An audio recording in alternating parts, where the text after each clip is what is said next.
পিছনের ব্যাকগ্রাউন্ড দেখে তো বুঝতেই পারছো যে কারোর একটা বার্থডে রয়েছে। তো তার জন্য সন্ধেবেলা থেকেই তো একেবারে প্রিপারেশন স্টার্ট হয়ে গেছে।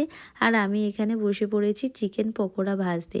চিকেন পকোড়াগুলো যখন ছাদে নিয়ে গেলাম সবার জন্য, তখনও দেখছি ওদের ডেকোরেশন কমপ্লিট হয়নি। আর এখানে দেবাশিস এগ ফ্রাইড রাইস বানাতে বসে গেছে। যদিও আমি সবটাই করেছি, দেবাশিস আমাকে একটু হেল্প করে দিয়েছিল। আর এখানে চিলি চিকেনের গ্রেভিটা বানাচ্ছিলাম। ও আর তোমাদেরকে তো বলতে ভুলেই গিয়েছিলাম যে আজকে কার জন্মদিন রয়েছে, এই যে বার্থডে বয় শিবম। তবে জানো তো, শিবম কিন্তু আমার সম্পর্কে শ্বশুর মশাই হয়। ওই যে বাচ্চার শ্বশুরের আজকে হ্যাপি বার্থডে। রাত্রি 12টার সময় কেক কাটিং করা হলো, তারপরে কেক মাখামাখি আর পাজি ফাটানো। দেন স্টার্ট হয়ে গিয়েছিল আমাদের সেই রাত্রিবেলায় উদুম বাঁদর নাচ বলতে পারো।